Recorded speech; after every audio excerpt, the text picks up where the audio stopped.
DK Suresh ಹೆಸರಿನಲ್ಲೂ ಕೂಡ ಮಹಾ ವಂಚನೆ. ರಿಪಬ್ಲಿಕ್ ಕನ್ನಡದಲ್ಲಿ ಸ್ಫೋಟಕ ಆಡಿಯೋ.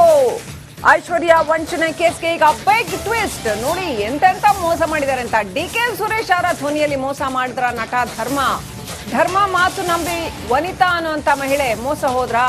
ವನಿತಾ ಜೊತೆ ಧರ್ಮ ಮಾತನಾಡಿದ್ರು ಎನ್ನಲಾದ ಆಡಿಯೋ ಡಿಕೆ ಸುರೇಶ್ ಅವರ ಧ್ವನಿಯನ್ನೇ ಅನುಕರಿಸಿ ಮೋಸ ಮಾಡಿದ್ರ. ಹಾಗಾದ್ರೆ ಧರ್ಮ ಅವರು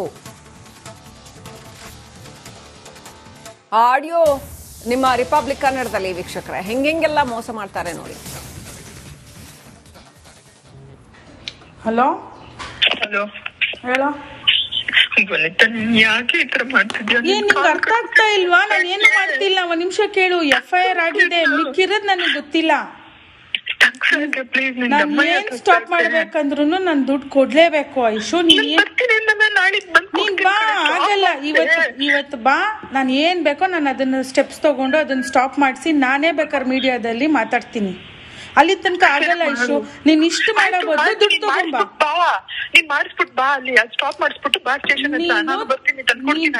ನೀನ್ ತಗೊಂಬಾ, ನಾನು ಸ್ಟಾಪ್ ಮಾಡಿಸ್ತೀನಿ. ನೀನ್ ತಗೊಂಬಂದಿದ್ ನೆಕ್ಸ್ಟ್ ಸ್ಟಾಪ್ ಮಾಡಿಸ್ತೀನಿ. ಇಷ್ಟು ಮಾತಾಡೋ ಬದಲು ನೀನ್ ಬಾ. ಇಲ್ಲಿಂದ ಇಷ್ಟೇ ದೂರ ಇದೆ, ನಾನು ಸ್ಟಾಪ್ ಮಾಡಿಸ್ತೀನಿ. ನೀನ್ ದುಡ್ಡು ತಗೊಂಬಾ, ಸ್ಟಾಪ್ ಮಾಡಿಸ್ತೀನಿ. ಬಾ.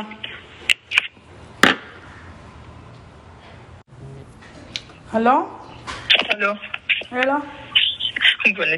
ಯಾಕೆ ಈ ತರ ಮಾಡ್ತಿದ್ಯಾ? ಏನ್ ನಿಂಗೆ ಅರ್ಥ ಆಗ್ತಾ ಇಲ್ವಾ? ನಾನು ಏನು ಮಾಡ್ತಿಲ್ಲ. ಒಂದ್ ನಿಮಿಷ ಕೇಳು. FIR ಆಗಿದೆ, ಮಿಕ್ಕಿರೋದ್ ನನಗೆ ಗೊತ್ತಿಲ್ಲ. ನಾನು ಏನ್ ಸ್ಟಾಪ್ ಮಾಡ್ಬೇಕಂದ್ರು ನಾನು ದುಡ್ಡು ಕೊಡ್ಲೇಬೇಕು. ಐಶು ನೀನ್ ಬಾ, ಆಗಲ್ಲ. ಇವತ್ತು ಬಾ. ಅಪ್ಡೇಟ್ ಪಡ್ಕೊಂಡು ನಮ್ಮ ಪ್ರತಿನಿಧಿ ನಾಗರಾಜ್ ಕನೆಕ್ಟ್ ಆಗಿದ್ದಾರೆ. ನಾಗರಾಜ್, ಈ ಪ್ರಕರಣದಲ್ಲಿ ಡಿಕೆ ಸುರೇಶ್ ಅವರ ಧ್ವನಿಯನ್ನ ಅನುಕರಿಸಿ ಮೋಸ ಮಾಡಲಾಯಿತು ಅನ್ನುವಂಥದ್ದು ಆ ಆಂಗಲ್ ಏನು? ಜೊತೆಗೆ ನೀನ್ ಬಾ, ನಾನು ಇದನ್ನ ಮೀಡಿಯಾದಿಂದ ವಾಪಸ್ ತಗೊಳ್ತೀನಿ, ನಾನೇ ಮೀಡಿಯಾ ಎದುರುಗಡೆ ಬಂದು ಎಲ್ಲ ಹೇಳ್ತೀನಿ ಅಂತ ವನಿತಾ ಅವ್ರು ಹೇಳ್ತಾ ಇರುವಂತದ್ದು.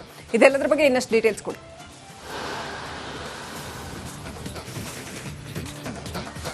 ಶ್ರೀಲಕ್ಷ್ಮಿ, ಏನು ಚಂದ್ರಾಲೇಔಟ್ ಠಾಣೆಯಲ್ಲಿ ಪ್ರಕರಣ ದಾಖಲಾಗುತ್ತೆ. ವನಿತಾ ಐತಾಳ್ ಅನ್ನೋರು ಐಶ್ವರ್ಯ ಗೌಡ ನನ್ನಿಂದ ನಮ್ಮ ಜ್ಯುವೆಲರ್ಸ್ ನಿಂದ ಸುಮಾರು 14 kg ಚಿನ್ನವನ್ನು ತೆಗೆದುಕೊಂಡು ಹೋಗಿ ವಂಚನೆಯನ್ನ ಮಾಡಿದ್ದಾರೆ, ನನಗೆ ಅದನ್ನು ವಾಪಸ್ ಕೊಡ್ತಾ ಇಲ್ಲ. ಈ ಒಂದು ಬಿಸ್ನೆಸ್ ಅನ್ನ ನಡೆಸುವ ಪ್ರೋಸೆಸ್ ಅಲ್ಲಿ ಮಾಜಿ ಸಂಸದ ಡಿಕೆ ಸುರೇಶ್ ತಂಗಿ ತಾನು ಅಂತ ಹೇಳಿ ತನ್ನನ್ನು ತಾನು ಬಿಂಬಿಸಿಕೊಂಡಿದ್ಲು. ಜೊತೆಗೆ ಈ ಒಂದು ಪ್ರಕರಣದಲ್ಲಿ 3ನೇ ಆರೋಪಿಯಾಗಿರ್ತಕ್ಕಂಥ ಕನ್ನಡ ಚಲನಚಿತ್ರದ ಖ್ಯಾತ ಕಳನಟ ಧರ್ಮ ಅವರು ಕರೆ ಮಾಡಿ ತಾವೇ ಡಿಕೆ ಸುರೇಶ್ ಮತ್ತೆ ಐಶ್ವರ್ಯ ಗೌಡ ತನ್ನ ತಂಗಿ ಅನ್ನೋ ರೀತಿಯಾಗಿ ಫೋನ್ ನಲ್ಲಿ ಮಾತಾಡ್ತಾ ಇದ್ರು ಅಂತೇಳಿ ಪ್ರಕರಣ ದಾಖಲಾಗಿದೆ. ಅದಕ್ಕೆ ಸಂಬಂಧಿಸಿದಂತೆ ಒಂದಷ್ಟು ಆಡಿಯೋಗಳು ಲಭ್ಯ ಆಗಿರ್ತಕ್ಕಂಥದ್ದು. ಇದು ಐಶ್ವರ್ಯ ಮತ್ತೆ ಏನು ವನಿತಾ ಇದ್ದಾರೆ, ಇವರಿಬ್ಬರ ನಡುವೆ ಕಾನ್ವರ್ಸೇಷನ್ ಆಗುವಂಥದ್ದು. ಇದರಲ್ಲಿ ಬಹಳ ಸ್ಪಷ್ಟವಾಗಿ ಕೆಲವೊಂದು ವಿಚಾರಗಳು ಗೊತ್ತಾಗುತ್ತೆ.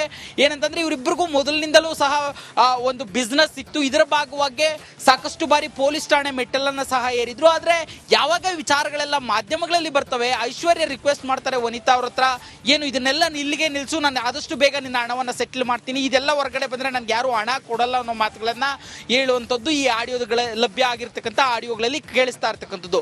ಜೊತೆಗೆ ಇನ್ನೊಂದು ಏನು ಡಿಕೆ ಸುರೇಶ್ ಹೆಸರಲ್ಲಿ ಮಾತಾಡಿದರೆ ಆಕ್ಟರ್ ಧರ್ಮ ಅನ್ನೋ ಆಡಿಯೋ ಕೂಡ ಲಭ್ಯ ಆಗಿದ್ದು, ಧರ್ಮಗೂ ಈ ಒಂದು ಪ್ರಕರಣಕ್ಕೂ ನೇರವಾದ ಲಿಂಕ್ ಇದೆ ಅಂತೇಳಿ ಈ ಒಂದು ಅನ್ವೆರಿಫೈಡ್ ಆಡಿಯೋ ಏನ್ ಸಿಕ್ಕಿದೆ ಇದರಿಂದ ಬಹಳ ಸ್ಪಷ್ಟವಾಗಿ ಗೊತ್ತಾಗ್ತಾ ಇರ್ತಕ್ಕಂಥದ್ದು. ಯಾಕಂತಂದ್ರೆ ಧರ್ಮ ಅವರು ಈ ಒಂದು ಘಟನೆ ಬೆಳಕಿಗೆ ಬಂದ ಕೂಡಲೇ ಮಾತಾಡ್ತಾ, ಈ ಒಂದು ಪ್ರಕರಣಕ್ಕೂ ನನಗೂ ಯಾವುದೇ ರೀತಿಯ ಸಂಬಂಧ ಇಲ್ಲ, ಕೇವಲ ನಾನು ಅವ್ರ ಅಂಗಡಿಯಲ್ಲಿ 8 ಲಕ್ಷದ ಚಿನ್ನವನ್ನ ಖರೀದಿ ಮಾಡಿದ್ದೆ, ಅದು ಬಿಟ್ರೆ ನನಗೆ ಯಾವುದೇ ರೀತಿಯ ಒಂದು ವಂಚನೆಯಲ್ಲಿ ಭಾಗ ಇಲ್ಲ ಅನ್ನೋ ಮಾತುಗಳನ್ನ ಆಕ್ಟರ್ ಧರ್ಮ ಹೇಳಿದ್ರು. ಆದ್ರೆ ಈ ಒಂದು ಅನ್ವೆರಿಫೈಡ್ ಆಡಿಯೋ ಏನ್ ಸಿಕ್ಕಿದೆ ಇವುಗಳನ್ನ ಗಮನಿಸ್ತಾ ಇದ್ರೆ ಬಹಳ ಸ್ಪಷ್ಟವಾಗಿ ಗೊತ್ತಾಗುತ್ತೆ ನಟ ಧರ್ಮಗೂ ಈ ಒಂದು ವಂಚನೆ ಪ್ರಕರಣದಲ್ಲಿ ಭಾಗ ಇದೆಯಾ ಅನ್ನೋ ಒಂದು ಅನುಮಾನ ದೊಡ್ಡ ಮಟ್ಟದಲ್ಲಿ ಶುರುವಾಗ್ತಾ ಇರ್ತಕ್ಕಂಥದ್ದು. ಶ್ರೀಲಕ್ಷ್ಮಿ, ರೈಟ್, ದಯವಿಟ್ಟು ಹಾಗೆ ಸಂಪರ್ಕದಲ್ಲಿರಿ ನಾಗರಾಜ್.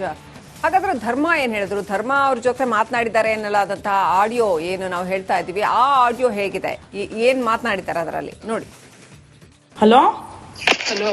ಹಾ ಐಶು, ಇಲ್ಲ ನಿನ್ ಕಾಲ್ ಕಟ್ಕೊತೀನಿ, ಸ್ಟಾಪ್ ಮಾಡ್ಸಿ. ನನಗೆ ದುಡ್ಡು ಬೇಕು ಐಶು, ನನಗೆ ದುಡ್ಡು ಬೇಕು. ಆಗಲ್ಲ, ನಾನು 2 ದಿನ ಕೊಟ್ಟಿಲ್ಲ ಅಂದ್ರೆ ಮಾಡು.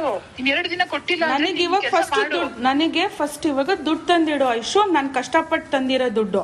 2 ದಿನದಲ್ಲಿ ಮಾಡ್ತೀನಿ ಅಂದ್ಮೇಲೆ 2 ದಿನದಲ್ಲಿ ನಾನು ಮಾಡಿಲ್ಲ ಅಂದ್ರೆ ನೀನ್ ಏನ್ ಬೇಕಾದ್ರೂ ಅರ್ಧ ತರ್ಸಿ. ಇವಾಗ ನಿನ್ನ ಹತ್ರ ಇದೆ, ಕನೆಕ್ಟ್ ಇದೆ ತಾನೇ, ನೀನ್ ಮಾಡ್ಸು.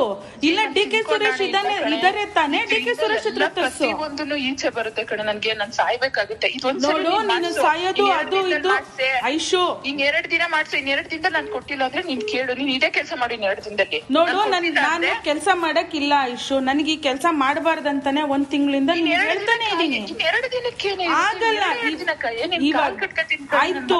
ಮನೆಗ್ ಬಂದಿದ್ದಾಳೆ, ಅವಳು ಮುಂದೆ ಅವಮಾನ ಆಗುತ್ತೆ ಕಣೆ. ನಿನ್ ಕಾಲ್ ಕಟ್ಕೋತೀನಿ, ನನ್ ಮಗಳು ಮುಂದೆ. ನೋಡ ಐಶು, ಇದು ನನ್ ಕೈಯಲ್ಲಿ ಇಲ್ಲ. ಬರ್ಸ್ಕೊಂಡಲ್ಲಿ ಏನ್ ಬರ್ಸ್ಕೊಂಡೆ? ನಾನು ಅವತ್ತು ಹೇಳ್ತಾ ಇದ್ದೀನಿ 5-6 ಕೆಜಿ ಬರ್ಕೊಂಡಾಗ್ಲೇ 2 ದಿನ. ಇನ್ 2 ದಿನಕ್ಕೆ 26 ಅವ್ರಿಗೂ ಹೇಳಿದ್ದೀನಿ ಸರ್. 26ನೇ ತಾರೀಕು 27ನೇ ತಾರೀಕಲ್ಲಿ ಅವ್ರಿಗೆ ಬರ್ತೀನಿ ಸರ್ ಅಂತಾನೆ ಹೇಳ್ಬಿಟ್ಟು ಬಂದಿದ್ದೀನಿ. ಕೇಳು, ಇನ್ 2 ದಿನಕ್ಕೆ ಪ್ಲೀಸ್ ನಿನ್ ಕಾಲ್ ಕಟ್ಕೋತೀನಿ ಕಣೆ. ಇನ್ 2 ದಿನಕ್ಕೆ ನಾನ್ ಮಾಡಿಲ್ಲ ಅಂದ್ರೆ ನೀನ್ ಇದೇ ಕೆಲಸ ಮಾಡ ಪ್ಲೀಸ್. ಕೇಳು, ನೋಡು, ನೀನ್ ಇಷ್ಟು ಪ್ಲೀಸ್ ಅದು ಇದು ಅಂತ ಮಾತಾಡ್ಬೇಡ. ನಾನ್ ನಿನ್ಗೆ 1 ತಿಂಗಳಿಂದ ಹೇಳ್ತಾ ಇದೀನಿ ತಾನೆ. 5-6 ಕೆಜಿ ರೆಡಿ ಮಾಡ್ಕೊಡಕ್ ಆಗಿಲ್ವಾ? ನಂದು ಶೋರೂಮ್ ಅಲ್ಲಿ 3 ಕಣೆ.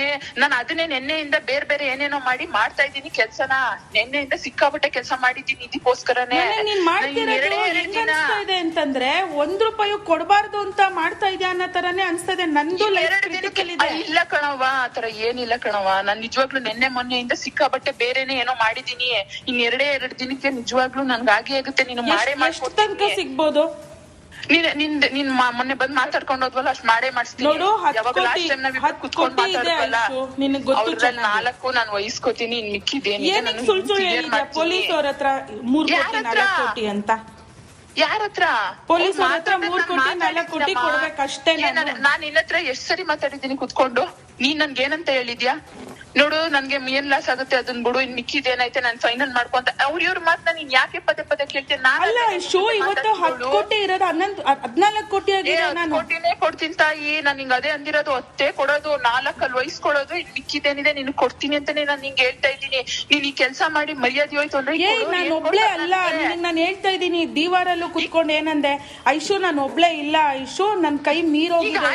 ಈಗ ನೀನ್ 1 ನಿಮಿಷ, ಇನ್ 2 ದಿನಕ್ಕೋಸ್ಕರ ಯಾಕೆ ಇಷ್ಟು ಮುಂದುವರೆದಿದ್ಯಾ? ಇಬ್ರದ್ದು ನಂದ್ ಮರ್ಯಾದೆ ಹೋದ್ರೆ ನಾನು ಏನ್ ಮಾಡ್ಲಿ? ಎಲ್ಲಿಂದ ತಂದ್ಕೊಡ್ಲಿ? ಈಗ ಯಾರ ಹತ್ರನೋ ಕೈ ಧರ್ಮಂಗ್ ಹೇಳು, ಬೇವರ್ಸಿ ಅವನೇ ತಾನೇ ಸುರೇಶ್ ಮಾತಾಡಿದ್ದು. ಕೊಡ್ತಾರೆ ನನ್ಗೆ ಇನ್ 2 ದಿನದಲ್ಲಿ. ಇನ್ ಯಾರು ಕೊಡ್ತಾರೆ? ಅವ್ರೇನಾರು ನೋಡ್ಬಿಟ್ರೆ ನನ್ಗೆ ಎಲ್ಲೇ ದುಡ್ಡು ಕೊಡ್ತಾರೆ ಅವರು? ಕೈ ಕಾಲ್ ಕಟ್ಟಿ ಯಾರಿಗೋ ಹಿಂಸೆ ಮಾಡಿ. ಮೀಡಿಯಾಗೆಲ್ಲ ನಾನ್ ಹೇಳಿಲ್ಲ ಕೇಳು, ಮೀಡಿಯಾಗೆಲ್ಲ ನಾನ್ ಹೇಳಿಲ್ಲ, ನಾನೇನು ಮಾಡಿಲ್ಲ. ಮಾಡ್ಸು ಪ್ಲೀಸ್. ನೀನ್ ಸ್ಟಾಪ್ ಮಾಡಿಲ್ಲ ಅಂದ್ರೆ ನಾನು ಏನ್ ಮಾಡ್ಲಿ ಹೇಳು?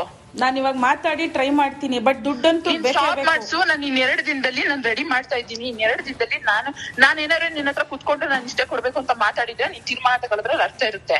ನಾನೇ ಮಾತಾಡಿಲ್ಲ ಅಂದ್ರೆ ನೀನ್ ಹೆಂಗೆ ತೀರ್ಮಾನ ತಗೋತಾ ಇದೀಯಾ? ನನ್ನ ಹತ್ರ ಆಗ್ತಾ ಇಲ್ಲ, ನನಗಿಲ್ಲ ಅಂದ್ರೆ ಅವ್ನ್ ಕೇಸ್ ಆಗ್ತಿಲ್ಲ. ಮಾಡ್ತಿದೆ ಅಂತ ಹೇಳ್ಬಿಟ್ಟು ಬಂದಿದ್ದೇನಲ್ಲ ಮೊನ್ನೆನೂ. ಪ್ಲೀಸ್ ಸ್ಟಾಪ್ ಮಾಡ್ಸಿ. ಆಯ್ತು, ನಾನು ಮಾತಾಡ್ತೀನಿ.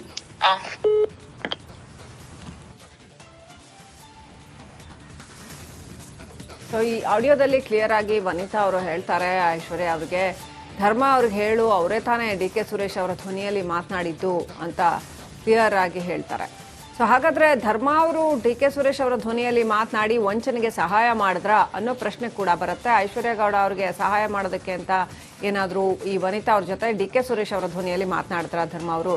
ಕಲೆಯನ್ನ ಈ ರೀತಿ ದುರುಪಯೋಗ ಪಡಿಸ್ಕೊಳ್ತಾರಾ ಅನ್ನೋಂಥ ಪ್ರಶ್ನೆಗಳೆಲ್ಲವೂ ಕೂಡ ಹೇಳುತ್ತೆ.